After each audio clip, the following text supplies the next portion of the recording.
That fifth cement truck just shattered the main support beam on my great-grandfather's century-old bridge. And there was Deborah Kensington Price, our HOA president, standing at her kitchen window with a coffee mug, actually smiling. She thought she had me beat. Send truck after truck across my family's hand-built oak bridge until it collapsed, then swoop in with her emergency demolition order, force me to sell the creekfront land my family had protected for 4 generations. What this corporate lawyer-turned-suburban tyrant didn't know. I'm a retired Army Corps engineer, and I was about to turn her own corruption into the trap that would destroy her forever. The diesel exhaust was choking out my morning air. My grandmother's china was rattling in the cabinet like an earthquake. But watching those stress fractures spread through timber my great-grandfather had cut with his own hands, I wasn't shaking from rage anymore. I was calculating. What would you do if your HOA tried to steal generational family land? And where are you watching from? Let me know if HOAs are this corrupt in your area too. Let me back up and tell you how this whole nightmare started. My name is Marcus Thornfield, and 3 months ago, I was just a 52-year-old retired engineering contractor living peacefully on the 40-acre homestead my great-grandfather built in the 1920s. The property sits along Willow Creek in what used to be rural countryside until the Willowbrook subdivision sprouted up around us like weeds in a perfectly manicured lawn. The crown jewel of our land has always been the bridge, hand-hewn from local oak by my great-grandfather's own hands. It spans Willow Creek and connects our property to the main road. 4 generations of Thornfields have crossed that bridge to come home. My grandfather proposed to my grandmother on that bridge. My father taught me to fish from its railings. I carried my wife across it on our wedding day and later carried my newborn daughter the same way. The wood still smells like the linseed oil my great-grandfather used to preserve it. When you run your fingers along the handrail, you can feel every tool mark from his hand plane. On quiet mornings before the invasion, you could hear the creek babbling underneath and catch the sweet scent of honeysuckle growing wild along the banks. Then Deborah Kensington Price slithered into the neighborhood. At 48, she's what happens when corporate law meets suburban dictatorship. Perfectly coiffed blonde hair that defies physics, designer suits for grocery runs, and that leather portfolio she carries like it contains the nuclear codes. She made her fortune helping developers bulldoze family farms for strip malls. Now she'd set her sights on our quiet street. 6 months after moving in, she'd maneuvered herself into the HOA presidency. Her first decree: my century-old bridge was a substandard infrastructure hazard, threatening property values because apparently authentic craftsmanship is bad for business when you're planning luxury developments. I'll never forget our first face-off. She appeared at my door in a crisp white blazer, legal papers in hand, wearing a smile that could freeze hellfire. "Mr. Thornfield, I'm here to help modernize your property. My property was standing when this was still cow pasture," I shot back. "Progress waits for no one, not even your precious antique." Her voice turned arctic. "Replace it with our approved concrete structure or face $500 in daily fines." See, here's what I didn't tell her. 20 years in the Army Corps of Engineers teaches you that every structure has weak points. Every enemy has vulnerabilities. And every problem has a solution if you gather enough data. When I refused her ultimatum, the cement truck parade began. Suddenly, every construction project in the subdivision needed to route their massive trucks directly over my bridge. "Sorry, pal." Drivers would shrug. HOA-approved route. These weren't delivery trucks, they were monsters. 30-ton-on cement mixers that made my century-old oak beams scream in protest. Each passage left new stress fractures spreading like spiderwebs through the timber.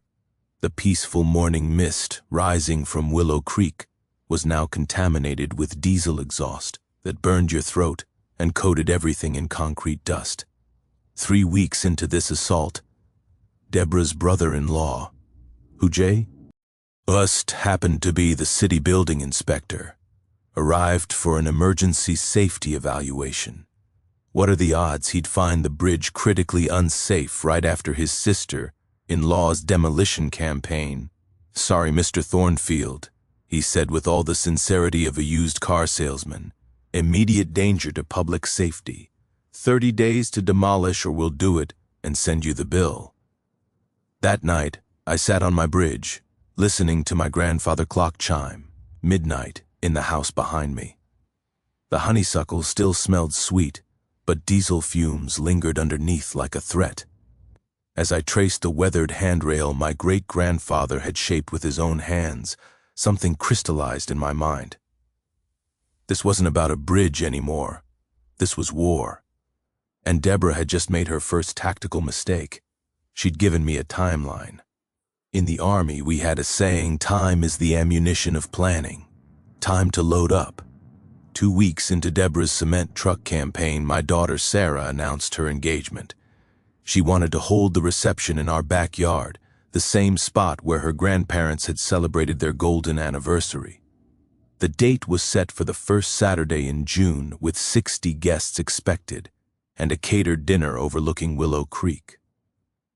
I should have known Deborah wouldn't let a family celebration go uninterrupted.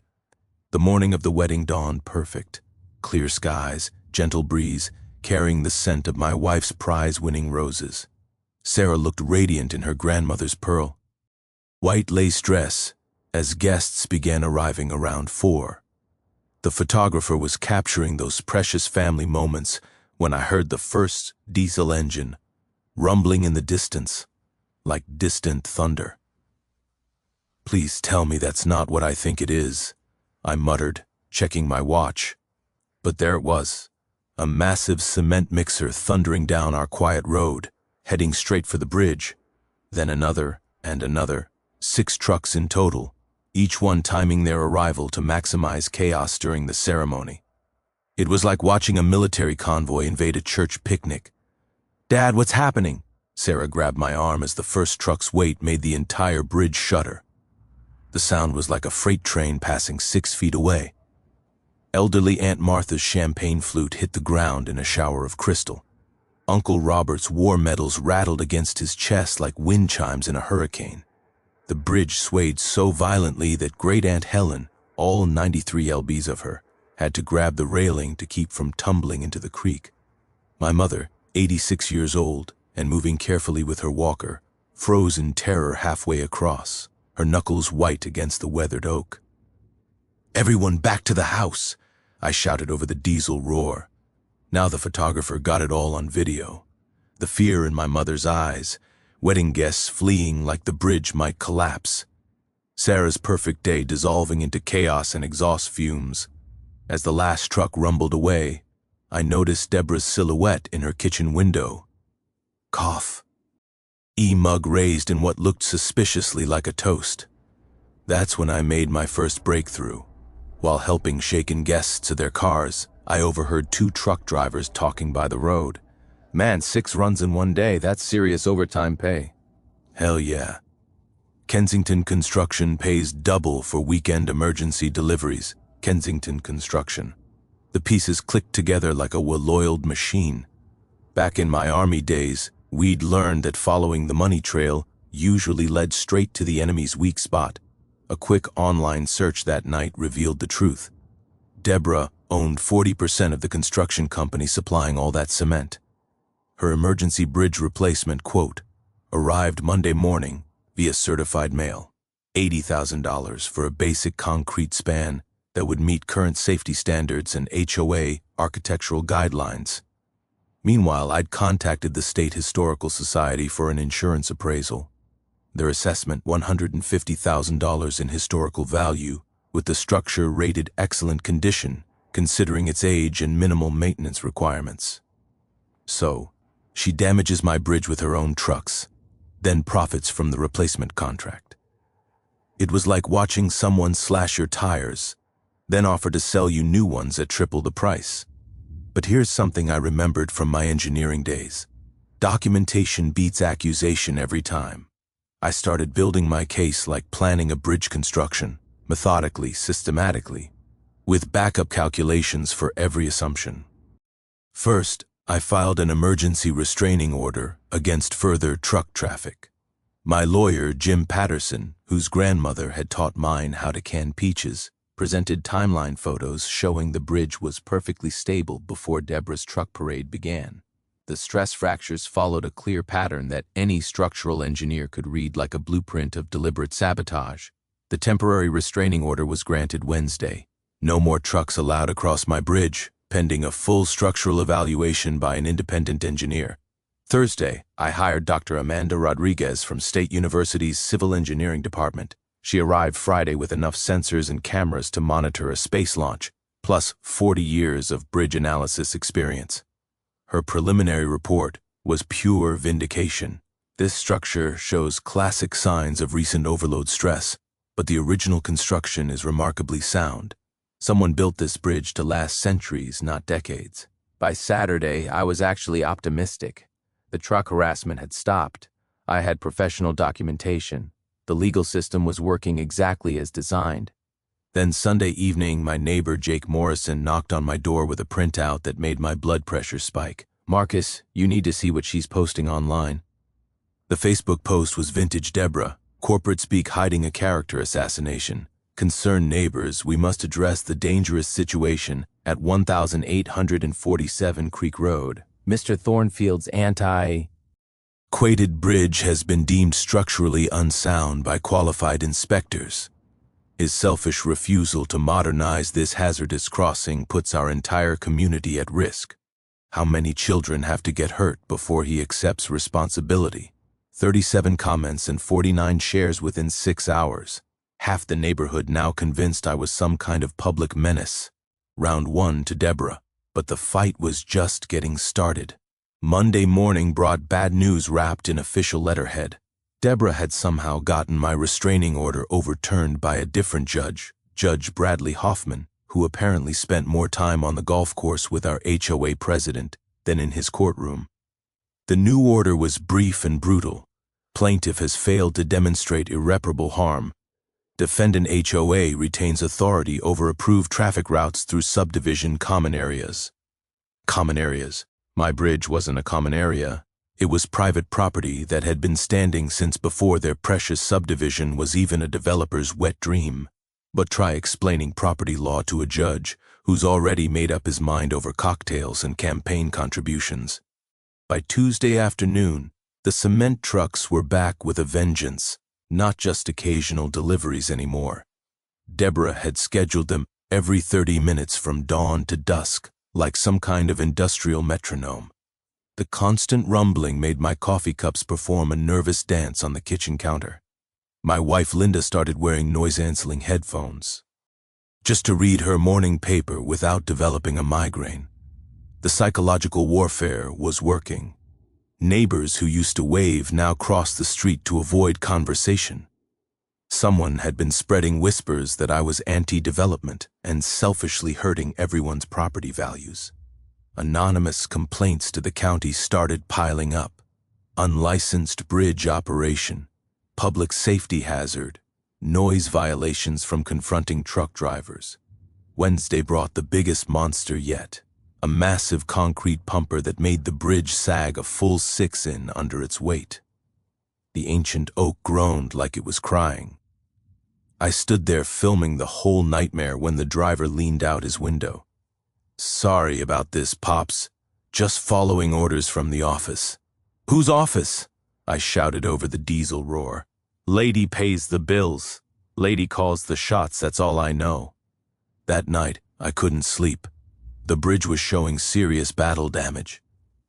3 support beams now had visible stress fractures spreading like lightning through the wood.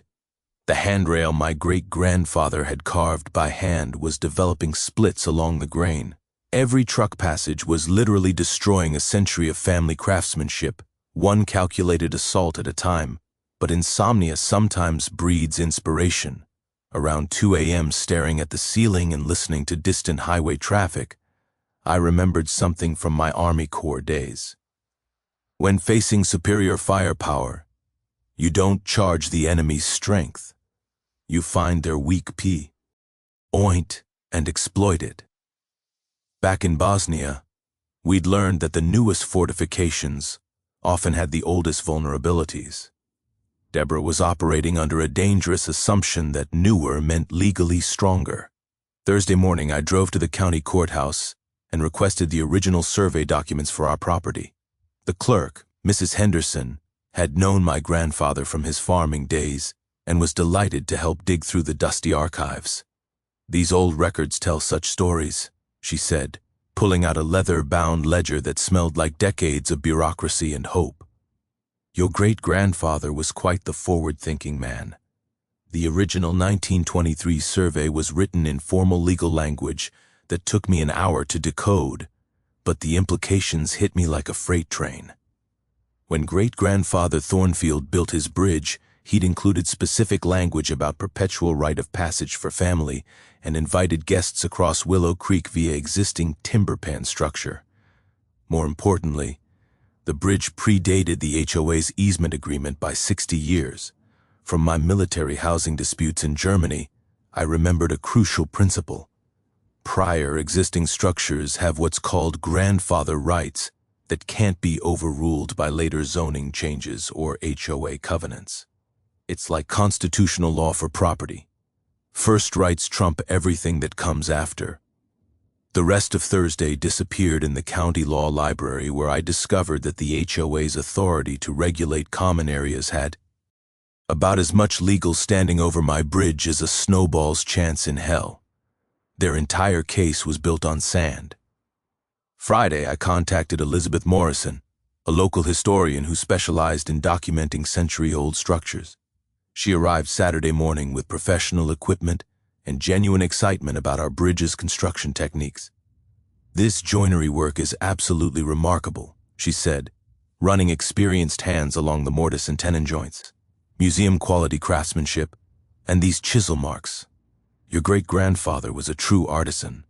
Her preliminary assessment confirmed my hopes. The bridge qualified for historic designation under state preservation laws. Once that paperwork was filed, any demolition would require environmental impact studies, public hearings, and enough red tape to strangle an elephant.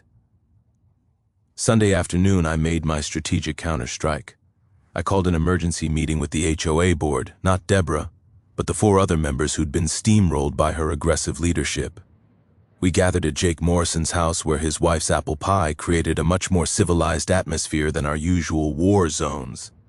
"Folks," I began spreading out copies of the 1923 survey like battle plans. "We need to discuss property law and historical preservation. Because what Deborah's been telling you about HOA authority, it's not just wrong. It could land this board in serious legal trouble." Board member Patricia Walsh's face went pale when she saw the survey dates. "Marcus, are you saying we've been operating outside our legal authority?" "I'm saying you've been played, and it's time to level the playing field." By Monday morning, 3 HOA board members had quietly distanced themselves from Deborah's bridge crusade. But instead of cutting her losses, she doubled down like a Vegas gambler with a maxed-out credit card and delusions of grandeur. The emergency HOA meeting she called for Tuesday evening was standing room only. Deborah had spent the weekend working her network, filling the community center with supporters who'd bought into her public safety crisis narrative. She'd even printed professional-look flyers with dramatic photos of structurally compromised bridges, none of which resembled mine. But fear doesn't require accuracy when you're dealing with nervous homeowners. "Ladies and gentlemen," Deborah announced from behind the podium like she was addressing a joint session of Congress, "we face a situation that threatens the safety and property values of our entire community. Mr. Thornfield's obstinate refusal to modernize his dangerous crossing has forced us to take decisive legal action." Her PowerPoint presentation was a masterpiece of corporate manipulation. She declared my property a commercial operation because delivery trucks and service vehicles occasionally cross the bridge to reach my house. Retroactive HOA fees totaling $50,000 in unpaid commercial assessments dating back 5 years. Late penalties and interest brought TBR, bar. He grand totaled to nearly $75,000. Furthermore, she continued, her voice dripping with manufactured regret, the HOA lien process legally empowers us to force sale of non-compliant properties to recover these legitimate community debts. The crowd murmured approval like sheep following a Judas goat. I sat in the back row feeling like Daniel, eyeing a very hungry lion, watching neighbors I'd known for decades nod, along with her fabricated emergency. The smell of burnt coffee from the community center's ancient percolator mixed with the sweaty tension of mob mentality taking hold. When they opened public comment, I stood up slowly. I'd like to address the board. Mr. Thornfield, Deborah's smile could have performed surgery. Surely you understand this is a legal matter now. Perhaps you should speak through your attorney. Oh, I plan to. But first, I want to share something fascinating I discovered this week. I walked to the front and connected my laptop to their projector. The first image that appeared was the 1923 property survey blown up large enough for everyone to read the faded ink. This is the original survey for my property filed 60 years before this HOA existed. Notice the specific language about perpetual right of passage and existing timber span structure. Deborah's confident expression flickered like a candle in wind. Ancient paperwork doesn't override current safety regulations. You're absolutely right, I agreed pleasantly. But it does override HOA authority. See my bridge? E predates your covenants by 6 decades. Property lawyers call these grandfather rights, existing structures that are legally protected from future regulatory changes. The room went quiet except for the hum of fluorescent lights and someone's nervous cough echoing off cinder block walls. I clicked to the next slide. Elizabeth Morrison's preliminary historic designation report.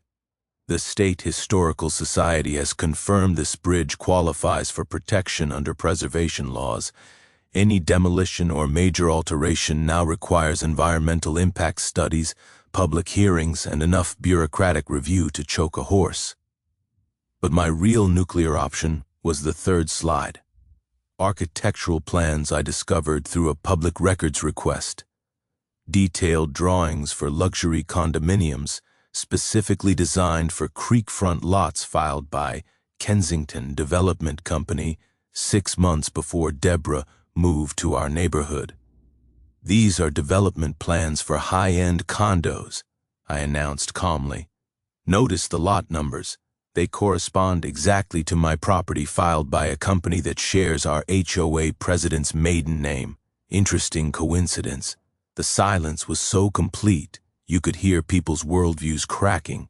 Deborah's face had transformed from confident prosecutor to deer-in-headlights defendant in about 30 seconds. That's completely irrelevant to legitimate safety concerns, she stammered. Is it? Because I also found these. My final slide showed bank loan documents with pre-construct. SON financing for the condo project, listing my property as collateral. Someone's been planning this hostile takeover for 2 years. The cement trucks, the bogus safety inspections, the manufactured crisis. It's all been theater, leading to forced sale of my family's land. The crowd was turning like a tide. I could see it in their faces. The shift from angry mob to confused jury realizing they'd been played. Patricia Walsh raised her hand from the board table. Deborah, did you disclose these development plans when you joined the board? This is all a distraction from real safety issues. Did you disclose them? Patricia's voice could have cut steel. Before Deborah could construct another lie, Jake Morrison stood up from the audience. I move for an emergency vote of no confidence in our current HOA president. Seconded, called Mrs. Patterson from across the room.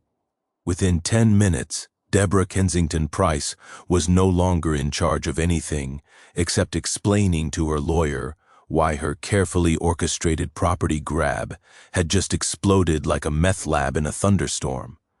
But as I packed up my laptop, I knew this was just intermission.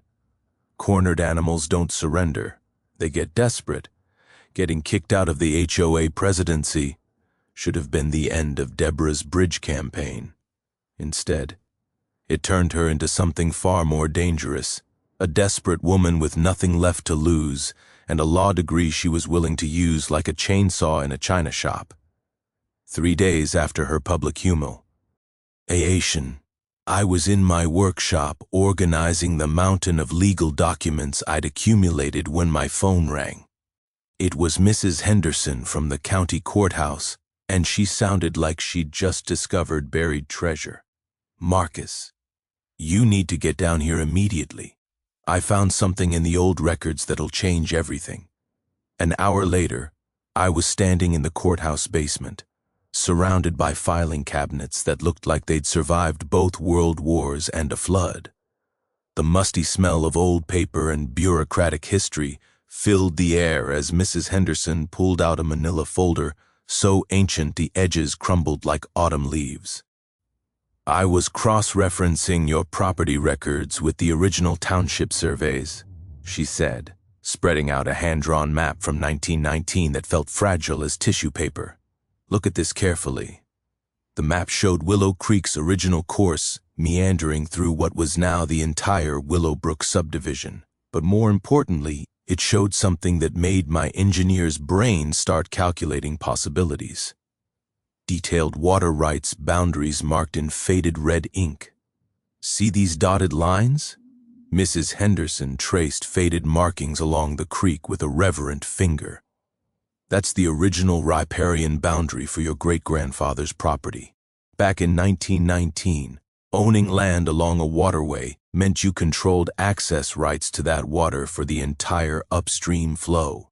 I stared at the map, pieces falling into place like a perfectly engineered structure. Finding its natural balance. "You're saying my family owns water rights to the entire creek system, not just access rights, usage rights, development rights, even environmental protection authority. Your great-grandfather was 10 times smarter than anyone realized. He didn't just buy land with a pretty creek running through it. He bought control of the water source that every single property in this subdivision depends on for their existence." The implications hit me like an avalanche. Every home in Willowbrook had been sold with promises of creek access and waterfront amenities. The HOA had been collecting monthly fees for creek maintenance and environmental management for 15 years. But according to this map, they'd been selling rights they didn't own and managing resources they had no legal authority to control. "Mrs. Henderson, are you telling me the entire subdivision was built and sold using fraudulent water rights claims?" She nodded grimly. "Every deed, every property description, every HOA covenant that mentions creek access, it's all legally invalid. Your family never signed away those water rights. And under state law, they can't be taken by eminent domain because they are privately held riparian resources, not municipal utilities." That evening, I called my lawyer, Jim Patterson, for an emergency consultation. When I spread the 1919 map across his mahogany conference table, his reaction was worth a year's subscription to premium cable. "Marcus, do you understand what you reholding? A really old piece of paper, legal dynamite with a lit fuse. If this survey is accurate and properly recorded, you could shut off water access to every property in that subdivision tomorrow morning. Legally speaking, they're all trespassing on your water rights every time they water their lawns or wash their dishes." The nuclear option was right there in faded ink and century-old surveyor's precision. I could demand every property owner in Willowbrook renegotiate their water usage, pay retroactive fees, or face legal action for unauthorized riparian access. The potential damages could financially destroy the entire neighborhood, but that's not who my family raised me to be. I didn't want to devastate innocent neighbors. I wanted justice for the guilty parties and protection for my bridge. "What I want," I told Jim, "is accountability for the corruption and protection for my family's legacy. Can we use this as leverage without becoming the villain in someone else's story?" Jim smiled like a chess master, seeing inevitable checkmate. "Marcus, you're not just holding legal leverage anymore. You own the entire game board. The next morning, I cleared my workshop like a general preparing for the campaign of his life. Maps, legal documents, and engineering reports covered every surface. The familiar smell of sawdust and machine oil mixed with the anticipation of finally taking control of this mess. My core team assembled by noon. Jim Patterson with his legal expertise. Dr. Amanda Rodriguez, bringing her structural engineering credentials. Elizabeth Morrison armed with historical documentation, and Mrs. Henderson carrying copies of every relevant property record dating back to statehood. We looked like the world's most unlikely war council, but we had something Deborah never expected: the truth backed by a century of documentation. All right, folks, I began spreading the 1919 water rights map across my workbench. We're not just saving a bridge anymore. We're exposing a fraud that's been bleeding this community dry for 15 years. Jim leaned forward, adjusting his reading glasses. The water rights discovery changes everything, but we need to be surgical about this. Go too hard and we hurt innocent families. Go too soft and Deborah escapes accountability. Dr. Rodriguez pulled out her structural analysis report. From an engineering standpoint, the bridge is actually safer than most modern concrete spans. The truck damage was superficial, stress fractures that could be repaired in a weekend with proper materials. Someone who knew what they were doing could have identified that immediately. Which brings us to the cover-up, Elizabeth added. The building inspector who condemned the bridge. He's not just Deborah's brother-in-law. He also has a consulting contract with Kensington Development. I found the paperwork yesterday. Mrs. Henderson nodded grimly. And the judge who overturned your restraining order? His campaign contributions include a substantial donation from Kensington Construction last election cycle. The corruption web was bigger than I'd imagined, but that actually worked in our favor. In my army days, we'd learned that the larger the conspiracy, the more vulnerable it becomes to exposure. Too many people keeping too many secrets eventually means someone talks. Here's our multi-pronged strategy, I announced, feeling like the tactician I'd been trained to be. Legal track. Jim files a quiet title action to clarify the water rights and demands a complete HOA audit, showing where all those creek maintenance fees actually went. I moved to the next section of my improvised command center. Public relations track. Elizabeth coordinates with the State Historical Society for media attention about historic preservation. We timed the revelation for maximum impact. Dr. Rodriguez spread out her engineering diagrams. Technical track. I'll provide professional testimony proving the bridge egg's structural integrity and showing how concrete replacement would actually be less safe, given the soil conditions and flood patterns. And the trap? Jim asked, understanding where this was heading. We let Deborah think she still has cards to play. Document everything she does from here on out. Let her dig her own legal grave while we build an airtight case. I felt the satisfaction of a plan coming together. Sometimes the best way to catch a predator is to let them hunt until they expose themselves completely. Over the next hour, we assigned specific role. Mrs. Patterson, a retired journalist who lived 3 houses down, would handle media contacts. Jake Morrison, our city council member, would coordinate the official government response. Dr. Sarah River from the university's biology department would document the environmental impact of any development on the protected salamander habitat. Now, for the knowledge everyone in this room needs to understand, I said, pulling out a legal primer Jim had prepared. When you're dealing with property disputes, especially involving HOA overreach, document everything. Research original deeds at the county courthouse, and never assume newer regulations automatically override older property rights. The law protects existing structures and prior claims, but only if you can prove them. Dr. Rodriguez added her engineering perspective. And remember, when someone claims a structure is unsafe, demand independent professional evaluation. Don't let intimidation tactics replace actual engineering analysis. Elizabeth contributed the historical angle. Most importantly, historic properties have protection pathways that bypass local politics entirely. State and federal preservation laws can override HOA authority when properly applied. The preparation phase took 3 weeks of careful coordination. I installed discrete trail cameras to monitor any further bridge sabotage attempts, created duplicate document sets stored in fireproof safes both at home and in Jim's office, rehearsed testimony scenarios till I could present complex legal concepts in terms any jury could understand. We planned witness coordination for the upcoming town hall meeting where Deborah would make her final stand. The Historical Society agreed to bring professional photographers. The local newspaper committed to full coverage. Channel 7 News promised to send a crew if we could guarantee a newsworthy story. The beauty of this plan, Jim observed as we wrapped up our final strategy session, is that we're not destroying anyone except the people who deserve it. Innocent homeowners get protection from future fraud.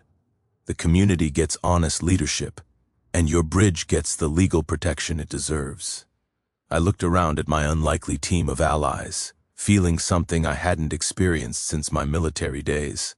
The confidence that comes from thorough preparation and righteous purpose. Deborah wanted a war. I said time to show her what happens when you pick a fight with people who actually know how to win one. Deborah's response to losing the HOA presidency was swift, vicious, and completely predictable. Within 48 hours of our strategy session, she'd filed 3 separate lawsuits. One claiming I'd slandered her at the public meeting, another alleging my bridge posed imminent danger to public welfare, and a third demanding emergency demolition under public safety authority. The woman had clearly lost her mind, but dangerous people often do their most damage in the final throes of desperation. Tuesday morning, NG brought the first sign she'd escalated to outright sabotage. My trail cameras caught everything in crystal clear high definition. HOA board member Stephen Walsh, Patricia's husband, who'd apparently stayed loyal to Deborah despite his wife's defection, creeping around my bridge at 2:30 a.m. with a toolbox and a guilty expression. The footage was damning, Stephen loosening support bolts, weakening joint connections, and even drilling small holes in stress-critical areas. He was methodically sabotaging the structure to create the emergency Deborah needed for her legal arguments. The irony was delicious. They were actually making the bridge dangerous to prove it was dangerous. I called Jim Patterson immediately. We've got them red-handed. Criminal conspiracy, property destruction, fraud. Take your pick. Don't move anything yet, Jim advised. Let's see how deep this rabbit hole goes. Wednesday brought the smear campaign. Anonymous blog posts started appearing on neighborhood social media claiming I was an unstable veteran who'd threatened violence against HOA members. Someone had created fake accounts spreading rumors about my deteriorating mental health and financial desperation. The whisper campaign was more sophisticated than anything Deborah could have orchestrated alone. Professional character assassination suggesting I couldn't be trusted around children, questioning my military service record, even implying my wife was afraid of my unpredictable behavior. The smell of pensive public relations consultation was all over it. Thursday, the pressure campaign targeted my family directly. Linda came home from her job at First National Bank looking shaken. Marcus, something's wrong. Deborah came in today demanding to review our mortgage payments and account history. She claimed there were irregularities that needed investigation. My wife had worked at that bank for 15 years, with an impeccable record. The fact that Deborah was using her business connections to intimidate Linda meant we'd pushed her past the point of rational thinking into pure vindictive territory. She also mentioned that the bank might need to reassess our loan status given the legal complications surrounding our property. Linda added quietly. That crossed a line I couldn't ignore. Going after me was one thing. Threatening my wife's livelihood was declaring total war. Friday brought the most brazen move yet. I was reviewing bridge repair estimates when I heard the rumble of heavy machinery. Through my kitchen window, I watched a county demolition crew setting up equipment at the bridge approach. The crew chief was carrying official-looking paperwork and seemed genuinely confused when I approached. "Sir, we have an emergency demolition order for the unsafe structure on this property," he said, showing me documents that looked legitimate enough to fool anyone who hadn't seen the original. "From what authority?" "County Safety Division says here. The structure poses imminent collapse, Riz. K, and must be removed immediately to prevent injury." The forged documents were impressively professional. Official letterhead, believable signatures, even a fake case number that would probably check out if anyone called the right phone number. Deborah had clearly invested serious money in this fabrication. "I need you to halt this operation immediately," I said calmly. "This order is fraudulent, and I can prove it." While I called Jim Patterson and the Real County Safety Office, my trail cameras captured something even more valuable. Deborah's Mercedes parked 3 blocks away with a clear view of the demolition she'd orchestrated. She was watching her fake emergency order play out in real time. Within an hour, we had county sheriffs, real safety inspectors, and a very nervous demolition crew trying to figure out who'd hired them to destroy private property with forged government documents. The crew chief was furious when he realized he'd been set up to commit a felony. "Lady paid cash and promised all permits were handled," he told the sheriff. "Said it was emergency county work. We never would have taken the job if we'd known it was bogus." Saturday afternoon, I received the most interesting phone call of this entire ordeal. The voice was unfamiliar, but the information was pure gold. "Mr. Thornfield, this is Rebecca Martinez from the State Environmental Protection Agency. We've received reports about unauthorized development plans near protected wetlands. We'd like to shed an inspection of your property and discuss some concerning permit applications we've been reviewing." Deborah's development dreams were about to collide with federal environmental law. The protected salamander habitat Dr. River had documented wasn't just a local curiosity. It was regulated by state and federal agencies with real enforcement power. The trap was closing around Deborah from multiple directions simultaneously. Legal fraud, criminal conspiracy, environmental violations, and enough documented evidence to keep prosecutors busy for years. Sunday evening, I sat on my bridge watching the sunset paint Willow Creek gold and orange. The structure felt solid beneath me, despite Deborah's sabotage attempts. Tomorrow's town hall meeting would be the final showdown, but I wasn't nervous anymore. Predators are most dangerous when cornered, but they're also most vulnerable when they can't see all the traps closing around them. Sunday night's emergency call from Jim Patterson shattered any illusions that Deborah was finished fighting. "Marcus, you need to get down to the bridge immediately. She's not waiting for tomorrow's town hall meeting."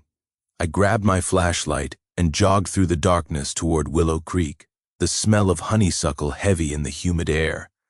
What I found there made my blood run cold. A full demolition crew working under portable floodlights with Deborah directing operations like a battlefield commander who'd lost her mind. "Stop right there!" I shouted. "Over the diesel engines.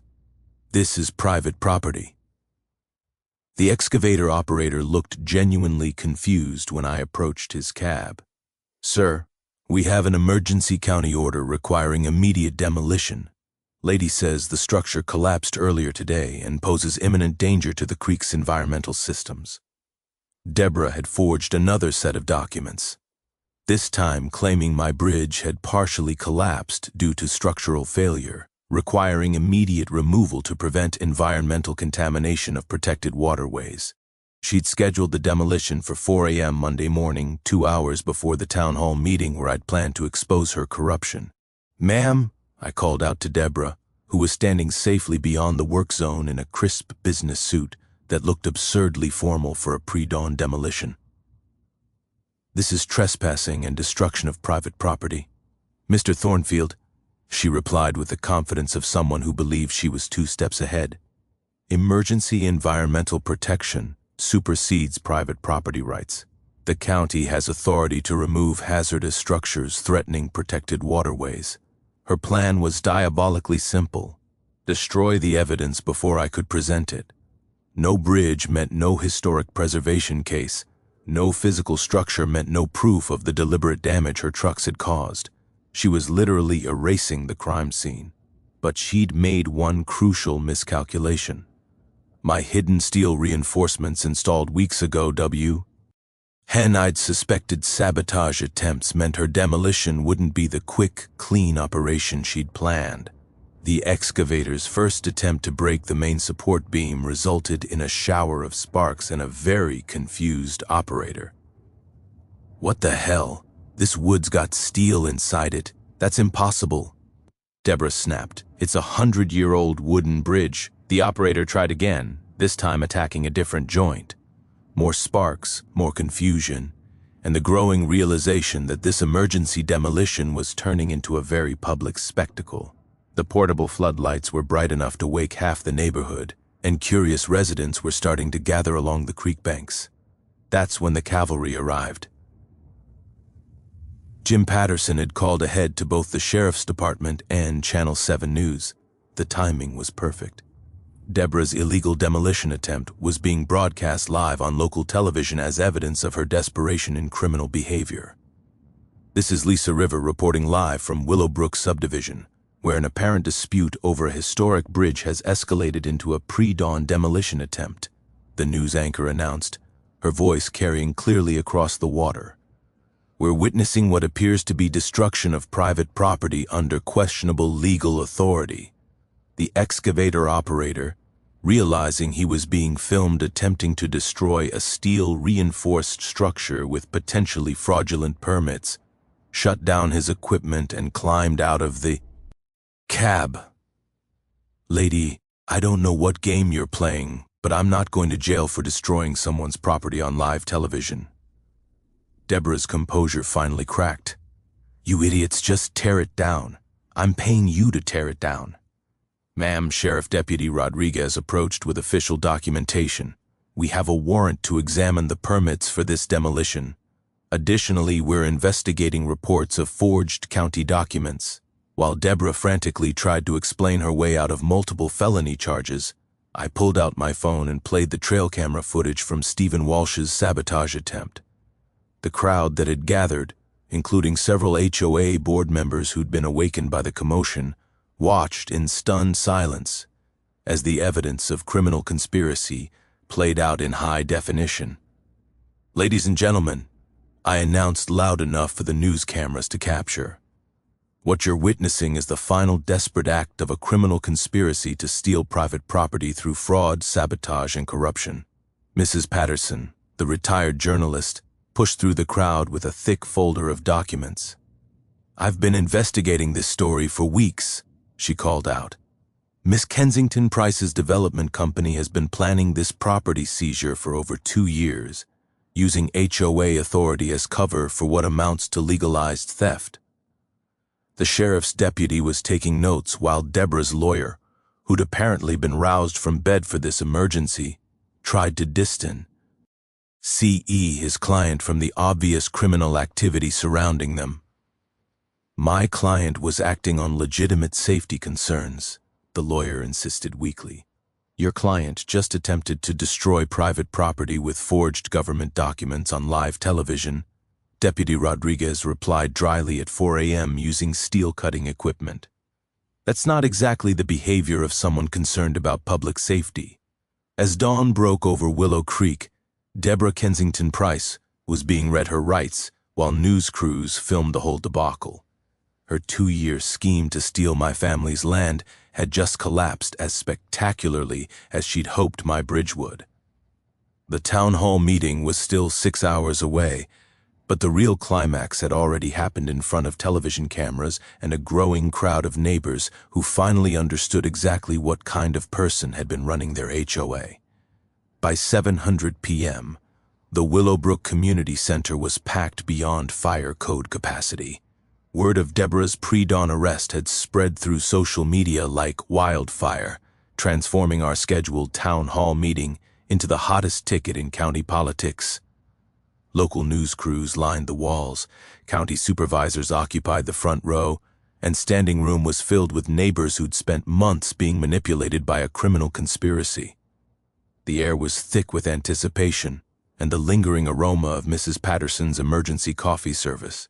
She'd brewed enough for an army when she realized half the county was showing up tea. "Oh, witness Deborah's political funeral." Interim HOA President Patricia Walsh called the meeting to order, her voice shaking slightly as she addressed the overflowing crowd. "Given this morning's events, we're here to address serious questions about HOA management, legal authority, and the future of our community." Deborah sat in the front row, flanked by two attorneys, having posted bail just hours earlier. Her perfectly coiffed appearance couldn't hide the desperate calculation in her eyes as she realized her entire world was collapsing in front of television cameras and a room full of witnesses. "Before we begin," I announced, standing up from my seat in the middle section, "I think everyone deserves to understand exactly what's been happening in this community for the past 2 years. I walked to the front and connected my laptop to the projection system. The first image that filled the screen was the 1919 water rights map, followed by architectural plans for luxury condominiums, bank loan documents using my property as collateral, and finally, the trail camera footage of Stephen Walsh sabotaging my bridge at 2:30 a.m. Ladies and gentlemen, what you're looking at is evidence of a criminal conspiracy to defraud this entire community. I began my engineer's training keeping my voice steady and factual. Miss Kensington Price didn't move to Willowbrook to be a good neighbor. She moved here to execute a 2-year plan to steal waterfront property through manipulation of HOA authority. The room was dead silent, except for the hum of television cameras and someone's nervous cough echoing off the cinder block walls. County Attorney Michael Torres stepped forward with official documentation. "Mr. Thornfield's family owns water rights to the entire Willow Creek system dating back to 1919. Every property in this subdivision has been paying HOA fees for creek access and maintenance services that the HOA never had legal authority to provide." A murmur rippled through the crowd as homeowners realized the implications. 15 years of monthly fees for services based on fraudulent claims, property values inflated by amenities that were never legally available. Deborah had been running $1 million scam disguised as suburban governance. Furthermore, Attorney Torres continued, "We have evidence of forged government documents, criminal conspiracy to destroy private property, bribery of public officials, and environmental law violations that could result in federal charges." That's when Deborah finally stood up, her composure completely shattered. "This is ridiculous. I was protecting property values. That bridge is a safety hazard that threatens everyone's investments." "Miss Kensington Price," I replied calmly, "your own company's architectural plans show luxury condominiums designed specifically for my property. You've been planning this theft since before you moved here. I was trying to improve the community by destroying a century-old historic structure to build condos that will make you millions." I pulled out the final piece of evidence, bank records showing pre-construction loans with my property listed as collateral. You took out construction loans using land you didn't own as security. That's not community improvement. That's fraud. The crowd erupted in angry voices as neighbors realized how thoroughly they'd been manipulated. Patricia Walsh banged her gavel repeatedly trying to restore order, while Deborah's attorneys whispered frantically in her ears. Environmental Protection Agency Inspector Rebecca Martinez stepped forward with her own bombshell. "Miss Kensington Price's development plans violate federal wetland protection laws. The proposed construction would destroy habitat for endangered salamanders, which carries criminal penalties under the Endangered Species Act, and added Sheriff Deputy Rodriguez, producing an arrest warrant. We have additional charges related to this morning's attempted destruction of private property with forged documents." The room watched in stunned silence as Deborah was handcuffed for the second time in 12 hours. Her lawyers looked like they were calculating how quickly they could withdraw from the case without ethical violations. But the most satisfying moment came when Jake Morrison stood up from the audience with a thick folder of documents.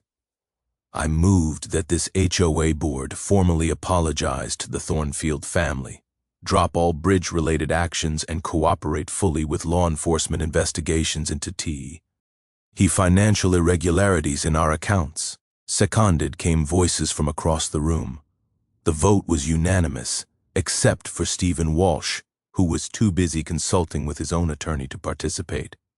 As the meeting broke up, and neighbors lined up to apologize personally, I found myself shaking hands with people who'd been convinced I was the villain just days earlier. The truth has a way of clarifying things that spin and manipulation can never achieve. Outside, standing next to my saved bridge under a canopy of stars, I watched the last news trucks pack up their equipment. Justice tastes even better when it's served with a side of community healing and a future full of possibilities. 6 months later, I'm sitting on my bridge watching my grandson learn to fish from the same weathered oak railings where his great-great-grandfather first cast a line into Willow Creek. The morning mist rises from the water like it has for a century, but now it carries the sweet scent of restoration instead of the bitter smell of diesel exhaust and institutional corruption. Deborah Kensington Price is serving 18 months in federal prison for fraud, conspiracy, and environmental crimes. Her law license was permanently revoked. Kensington Development Company went bankrupt paying restitution, and her brother-in-law lost his building inspector job when the bribery investigation expanded. Sometimes justice moves like molasses, but when it finally arrives, it's sweeter than revenge. The immediate aftermath transformed our neighborhood in ways I never expected. The HOA was dissolved and reformed with transparent oversight and actual community focus. Instead of manufactured crises and property seizure schemes, we now organize creek cleanup days and historic preservation workshops. Patricia Walsh was elected president on a never-again platform that resonated with everyone who'd been manipulated by suburban dictatorship, disguised as civic duty. My bridge became a National Register landmark 3 months after the trial ended. The ceremony was attended by the governor, state historical society officials, and a documentary crew producing a feature about grassroots resistance to HOA abuse. What started as one family protecting their heritage became a symbol of how ordinary citizens can defeat institutional corruption through persistence, documentation, and community organizing. The positive ripple effects keep expanding like circles on still water. I established the Heritage Bridge Scholarship at State University's Engineering School, funded by Deborah's fraud settlement. The first recipient was Maria Santos, whose family had faced foreclosure due to manufactured HOA violations. She's studying civil engineering with historic preservation focus, the kind of full-circle justice that restores your faith in cosmic balance. The Creek Restoration Project became a statewide model for environmental protection. Dr. Sarah Rivers' salamander research attracted federal funding for habitat preserva. And our little waterway now hosts the largest population of protected amphibians in the region. Deborah's attempt to destroy the environment for profit ended up creating one of the most successful conservation initiatives in county history. But the most meaningful change has been personal. I found new purpose as a community advocate, consulting with families facing similar HOA abuse across multiple states. The legal precedent we established protecting property owners' rights against corrupt covenant enforcement has been cited in dozens of cases. My mailbox overflows with thank you letters from people who used our strategies to defeat their own neighborhood tyrants. The bridge itself attracts heritage enthusiasts and engineering students studying traditional construction techniques.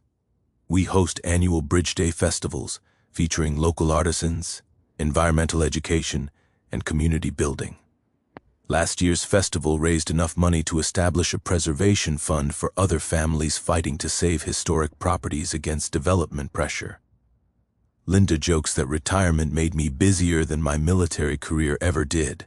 but she's proud of the expanding network we've built. Our marriage grew stronger through the crisis, and she's become the unofficial coordinator for our HOA reform advocacy. Together, we've helped establish Know Your Deed workshops, teaching new homeowners how to research property rights before signing HOA agreements. Knowledge that could have saved our neighbors years of manipulation. The legal reforms we pushed through state legislature strengthened homeowner protections against corrupt covenant enforcement, required environmental review for historic demolitions, and created transparency requirements for HOA financial management. Governor Martinez signed the Thornfield Bridge Law last month, calling our case proof that individual courage creates institutional change. Sarah and her husband bought a house 2 blocks away, wanting their children to grow up knowing that standing up to bullies, even ones with law degrees and corporate backing, is always worth the fight. Yesterday, I taught my 4-year-old granddaughter to skip stones from the same bridge where her ancestors courted, celebrated, and built foundations for everything our family represents.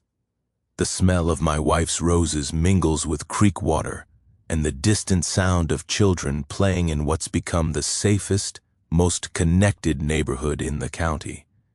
But speaking of neighborhood drama, you should hear what happened when Mrs. Patterson discovered the city contractors were trying to condemn her prize-winning garden for a necessary parking expansion.